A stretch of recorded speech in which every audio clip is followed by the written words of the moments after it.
Okay, I would like to paint a picture for you guys.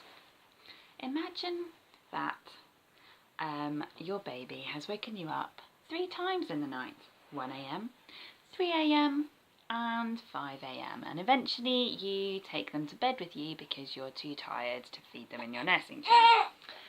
So you've been sleeping on and off throughout the night. Then your toddler comes in. Mummy, Mummy, Mummy, baby Gabriel. And he shakes the cradle and wakes Gabriel up. And so you have a cuddle with your toddler. And then Gabriel kind of falls asleep and you think, oh, bonus. I think I've got at least 20 minutes, maybe half an hour. So you go downstairs with Toby and I'm making his porridge. And you say goodbye to Michael, husband goes to work. And then you hear screaming from upstairs. Ah! Gabriel's screaming.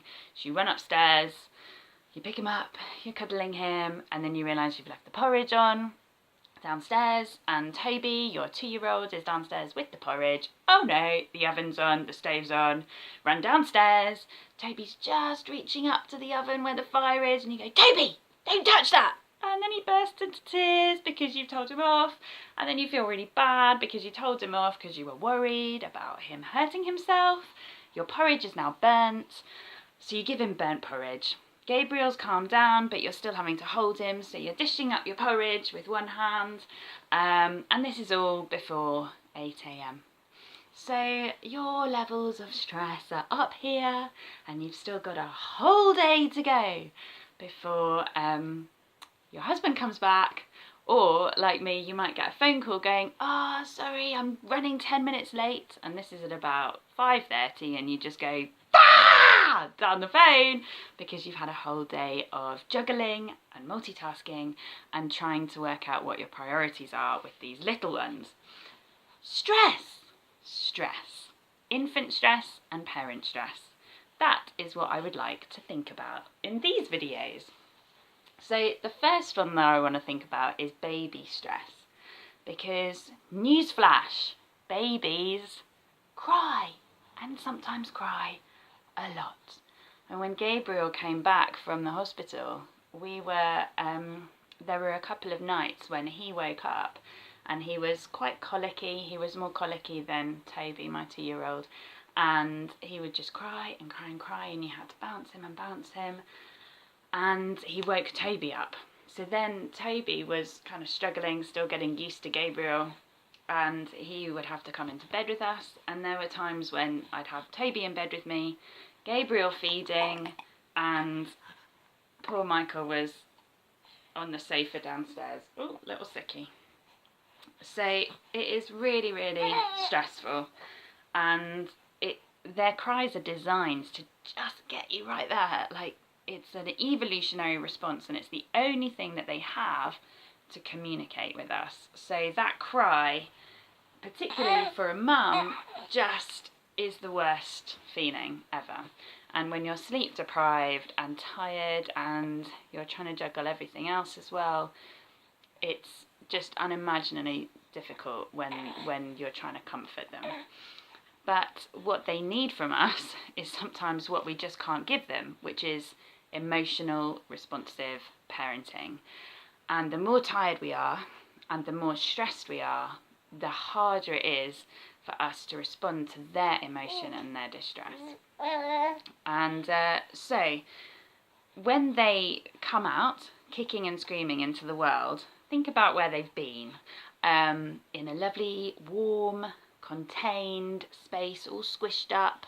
They haven't had to think about hunger, they haven't had to think about tiredness, they haven't had stimulation, it's been dark, it's been warm, they've been totally, bless you, cared for and felt safe. So they come out of the birth canal after a pretty traumatic time, being pushed out, so that's not very nice either, and are met with this wave of sensory experience. And some people have even, if we think back to the infant brain, and they're already incredibly cognitively immature, some developmental scientists, some psychologists have even likened them to an external fetus. So the first 3 months really of a baby's kind of arrival on Earth, they're almost like still in the womb. They're almost like fetus-like almost, because they're so immature. So think about the different techniques that you get told as a mum will help soothe them, like swaddling, helping them feel contained, holding them, wearing them in a sling, breastfeeding, stroking them, having all of that skin to skin. It's all an attempt, you know. YouTube, you can download loads of womb music or white noise that sounds like your body's kind of systems that they've been so used to being so close to. So a lot of those first few months, there's no routine, and there's a lot of kind of attempts to try and emulate the womb experience, really, to give them soothing and comfort, and whilst also trying to help them get used to daytime, nighttime, and get kind of used to finding their own ways of soothing themselves as well. But it can be so tired and so exhausting, and they cry for everything, for every single reason you can think of, but generally it will be hunger or tiredness. I find for Gabriel, he doesn't like being ignored, so that's a second child syndrome. If you put him down in his bouncy chair for too long, he'll cry. Yeah, you will, won't you? He might cry if he's overstimulated as well, and that's kind of to do with the tiredness. He might just need touch, so I might be talking to him or trying to soothe him by bouncing him in the bouncy chair, but as soon as I pick him up, he'll stop crying. So just being held is a massive comfort.